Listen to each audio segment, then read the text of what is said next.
Welcome to the Green Room, where we explore the environmental issues that green up our world. For instance, stormwater. It can cause flooding and carry pollution to our lakes and streams. Today's show is about using technology to manage water more effectively. Our guests today are Harry Sheehan of the Washtenaw County Water Resources Office and Dr. Branko Kerkez of the University of Michigan. Harry and Branko, welcome to the show. Good afternoon. Thank you. So before we start talking about smart water technology, which is also called smart water flow, we're going to talk about the whole concept of smart cities. Let's just throw out some examples of smart city technology. Sure. So we've all seen the most obvious example is at traffic lights, where if you pull up, it notices you and it changes the light over to green. We've kind of gotten past the days where you would pull up to a traffic light at 10 o'clock at night and be the only car there and just kind of wait and wait and wait. That's not the expectation anymore. So that's one application. We also see parking meters downtown. When you pull up, there's a kiosk, and now there's actually a phone application as well. So if you're in a meeting that goes too long, I you can haven't extend figured the that time. out yet. Yeah, I haven't figured that out I've yet been either, told but I see that you can it's do there. it. Yeah, you can do it. And smart technologies are there for our tree planting inventory and our garbage pickup and our solid waste pickup. All the trucks, I mean, you can picture smart technology being used on all the UPS deliveries and Amazon deliveries as well. But it can be used for water pollution as well. We're going to talk about some of the cool cutting edge technologies with water flow that Branko's doing, but some of the more day-to-day maintenance can also be more smart. You can have places where we collect a lot of sediment in our storm sewer, in our conveyance system, and that sediment's not good for the Huron River. So if there's a hot spot, there are certain places in town where that's a problem, then we can look toward winter maintenance and plowing and sanding and say, well, how can we do this better? Can we change from sand to salt? If we can't, do we sweep? Or how do we get it out of the system before it goes to the river? And there's also like see-click fix technology where people can, on their phone, A2 Fix It? A2, yeah, I think that's one of them. them. Yeah, that's in Ann Arbor. But I think they use see-click fix. And a person can report a light outage, or they can report a spill. If they see a white streak in the creek, maybe someone has been painting and they just put it down the wrong drain, either intentionally or not intentionally, and we can have a rapid response to that. Yeah, I'm excited about smart cities, things that are dear to my heart, such as pay-as-you-throw trash pickup. Like a truck could have a way to measure the weight of your trash, and then we'd be more motivated to recycle and compost because we'd pay more for it. Sure. So yeah, I'm into this smart city technology. Definitely. Did you have any suggestions on smart city technology? Sure. I mean, I think Harry made some really good points, and I think a lot of it is really palpable already, right? I mean, you look at people's houses and they have these smart thermostats. It seems like it's sort of a localized thing where it's sort of tracking occupancy and then turning your air conditioner on and off. But it does scale to the size of a city, because now if you have houses that are all connected to the internet, you can actually conceivably manage energy consumption in a whole entire city to try to benefit the overall grid or overall sustainability at the system scale. So there's lots of examples, and they're already emerging. The question now is, I think, like, how do you tie it all together to create this sort of like one informed environment? And so potentially we could stave off the need for new power plants, because if people are using their energy, if they know when it's off peak, if they get alerts, then they can use their dishwasher or their laundry at off peak times. So I guess this flow of information back and forth can be helpful in terms of efficiency of resources, right? Absolutely. I mean, the automated washing machine is just that example. It's connected to the internet now, and you could set it based on energy costs, for example, which of course is off-peak, right? So it benefits the overall system while it saves you money. So there's this efficiency aspect built in a lot of these things. And of course, driverless cars are the smart technology that everybody's talking about. And it seems like they get the focus, whereas stormwater is not as interesting we don't hear about it as much. A little esoteric, yes. But with climate change and the extreme weather that we're getting, it's going to be a bigger and bigger issue. So the work you folks are doing is really important stuff. So I'm glad you're here today to talk about it. Harry, we have a lot of technology in Washtenaw County that helps us manage the data that comes in. And let's talk about, for instance, I'm a resident of the county and I see an inlet, a drain in my neighborhood that's blocked, and I call the county to report it. So how would our new technology help in that respect? Yeah, so the state has provided grants over the last few years, so we have been investing over the last few years in collecting and storing data in a database. And it just improves the way we were doing things in the past because the technology is so much more accessible and so much more affordable. So if you go back to the car example, it's got a brain to it now, so it will light up and tell you that it's time to bring it in, and you bring it in, and the mechanic will diagnose it, and then you have a decision to make. You have a process of deciding what to do about that repair, because that repair might be minor and it might mean something much bigger. We have not a car, but we have a conveyance system. So we have if you compare it to a lot of cars, but we have, instead of a few things, we have tens of thousands of things. So what if you were able to have that all that information readily accessible to you when someone called? So we have the exact location, we have the condition, we know the age, the material, when's the last time we touched it, how much we spent, what's the risk of failure of that. So we're starting to compile that database.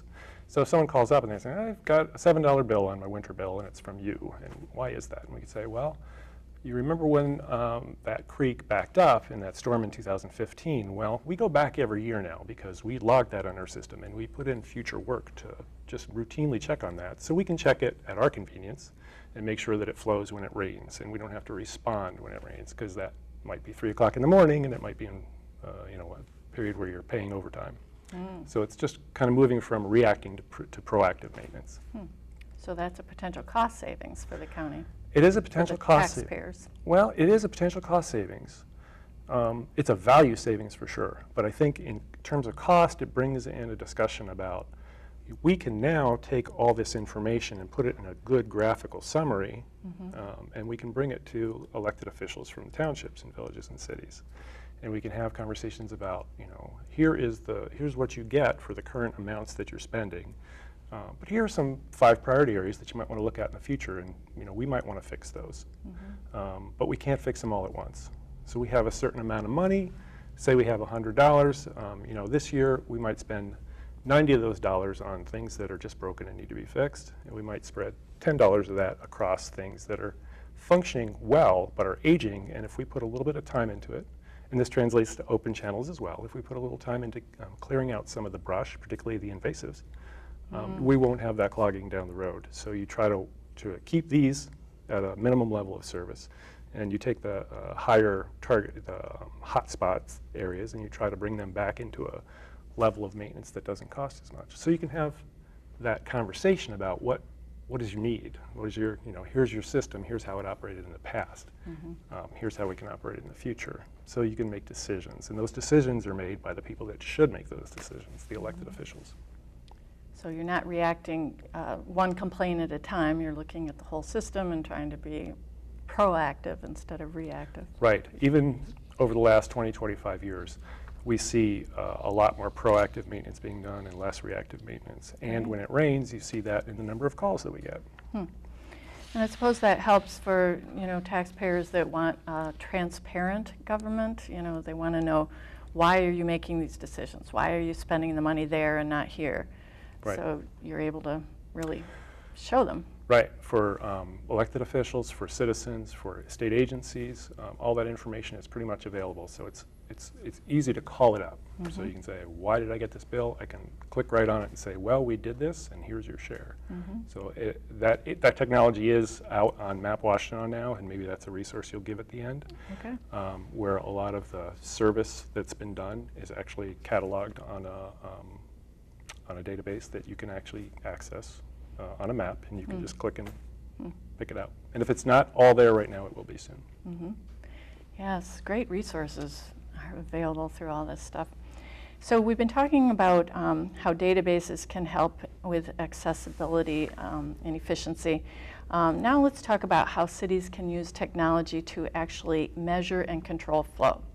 And Dr. Kerkez, your lab at the University of Michigan is developing this technology, which is very exciting stuff. To give us a better idea of what these systems actually looks like, we're going to show a very short video called Building the Internet of Water that was produced by the University of Michigan. Sure. So we'll show that now. Storms are increasing. But in some cities, sewer infrastructure has aged out and can't redirect the water to keep up with rapid urbanization. This creates frequent flooding in many downstream neighborhoods. But could this create the solution to California's water shortage? It's a smart water system. I hate that term, but that's kind of what we're trying to build. So a city like LA might flush 1 billion gallons into the Pacific after a large rain event because the infrastructure was designed to do that. It was designed to get the water out of the city as fast as you could. You can strategically hold back certain portions of that water and potentially even reuse it. You're effectively talking about solving LA's water problem. Using sensors that will connect to the internet, this smart water system could control the valves and pumps needed to divert water into neighborhoods unaffected by the storm.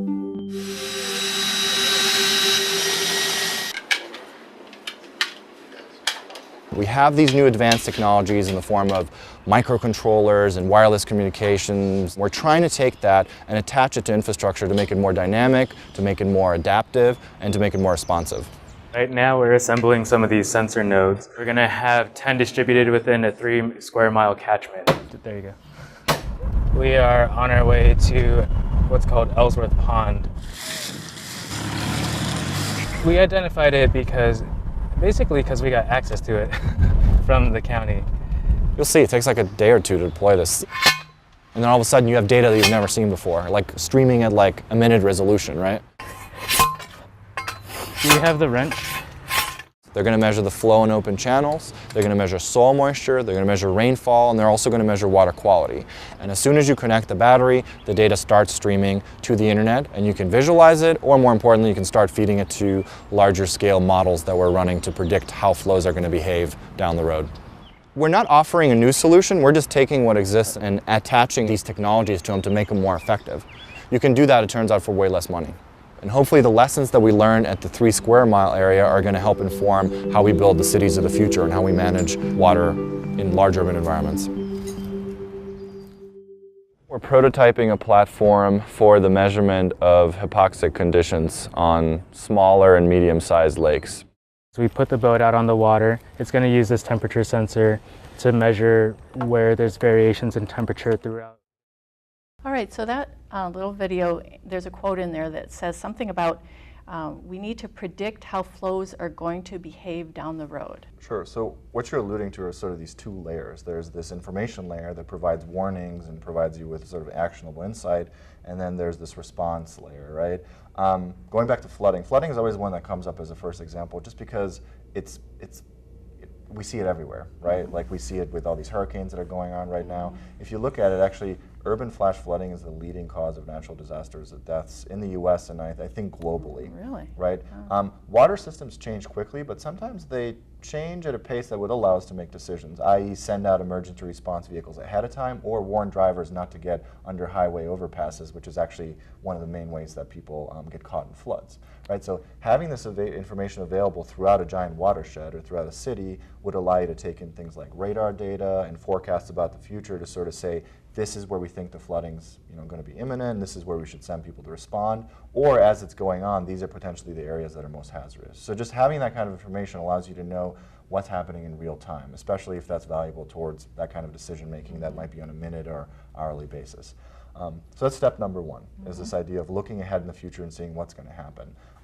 The really exciting part that comes into play is this idea of possibly changing what the future might hold, right? So instead of predicting a flood, now that we know that it's going to happen, could we actually do something about it? And this is where stormwater infrastructure is kind of really sort of interesting and an exciting application area, because the way we build this infrastructure is to buffer these flows during large events. So you have storage elements that people see all the time. They might be their basins or their ponds in their neighborhood, and oftentimes these things look aesthetic, but they're actually not aesthetic. They're there for flood control purposes, for example, i.e. when it rains, water flows through these and it buffers these flows to sort of limit downstream flooding or potentially limit local flooding.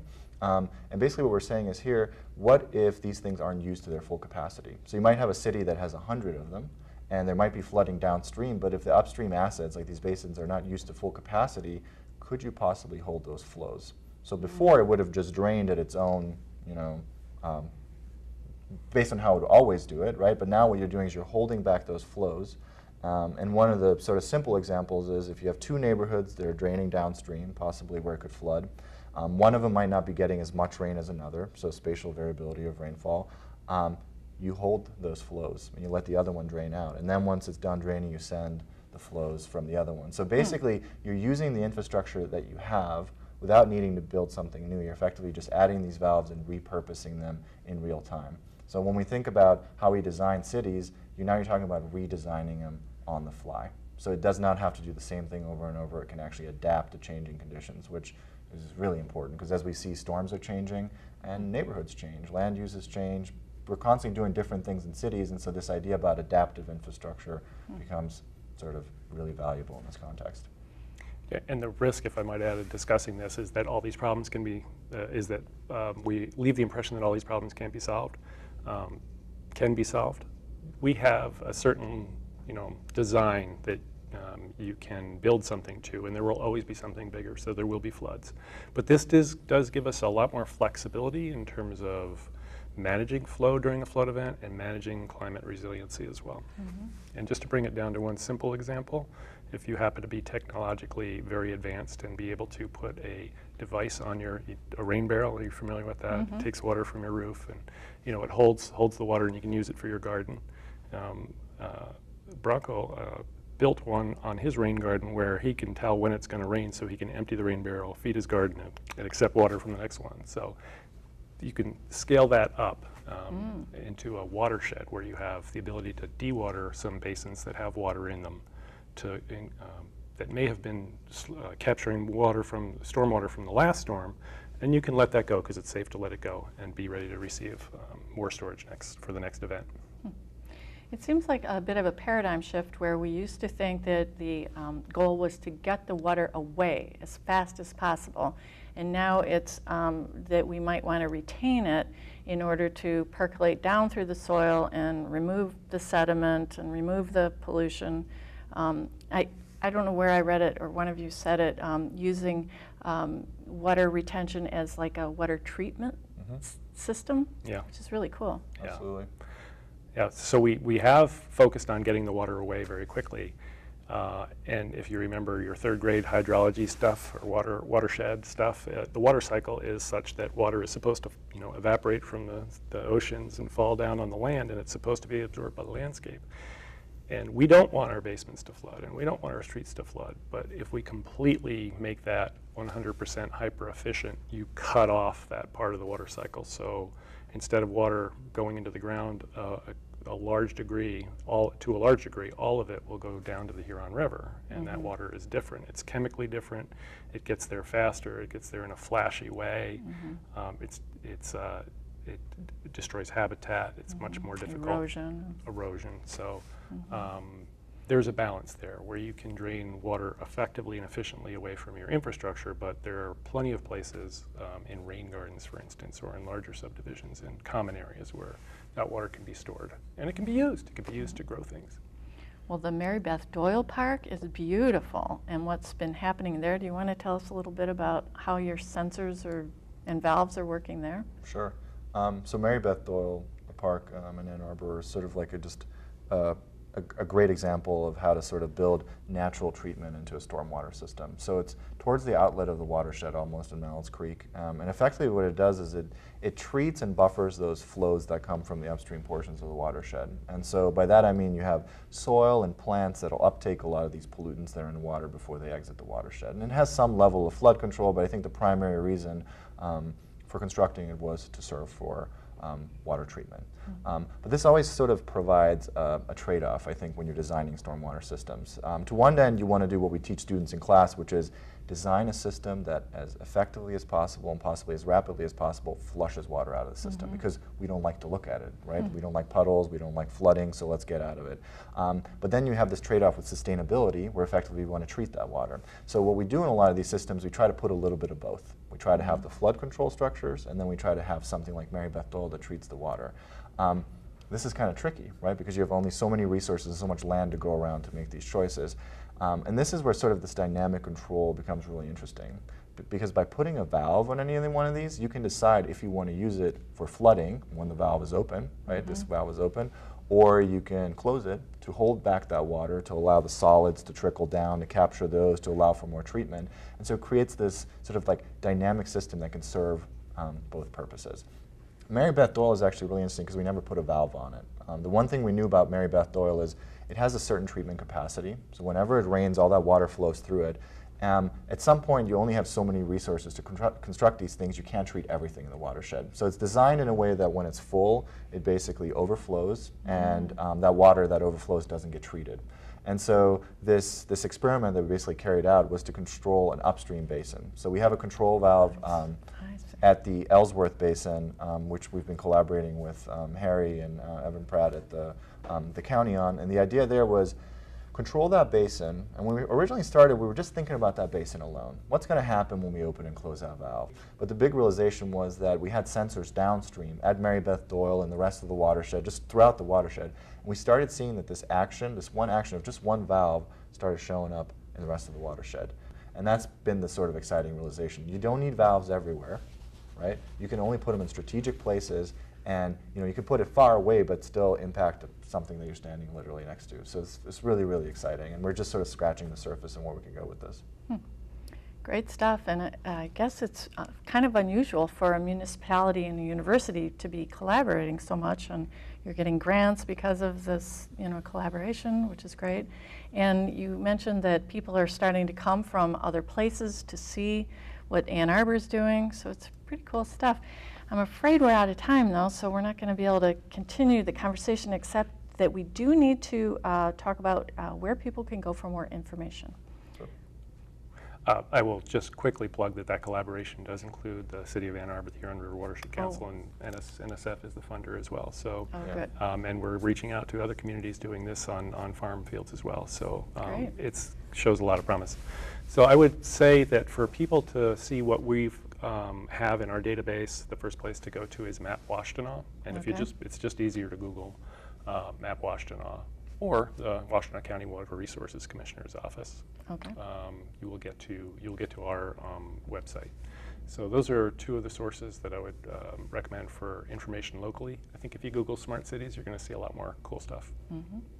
And for your lab, they should go to open-storm.org. Yeah, openstorm.org. So it's open-storm.org, which is where we're freely sharing all of this. So one of the main motivations when this was funded by the Great Lakes Protection Fund was to sort of like make it free for the masses. So rather than holding on to the technologies, what we're trying to do is just say, have at it. Whoever wants to repeat this somewhere else, if you have good collaborations like this, and we were extremely lucky to work with the county and the city and the Watershed Council, which I think is is a really tight-knit organization, and without that we wouldn't have been successful, right? You need buy-in and you need help from everybody to make this possible. So OpenStorm doesn't just share the technologies freely, it shares lessons about working together, and it shares workshops, and it shares all sorts of case studies that'll hopefully document what we're doing here, but it'll also make it for other people, make it possible for other people to take part in this. And in this world of extreme weather events, we're going to be needing it more and more. Absolutely. Yeah. So thank you very much, both of you, for all your work in this area. Thank you, Barb. Thanks so much.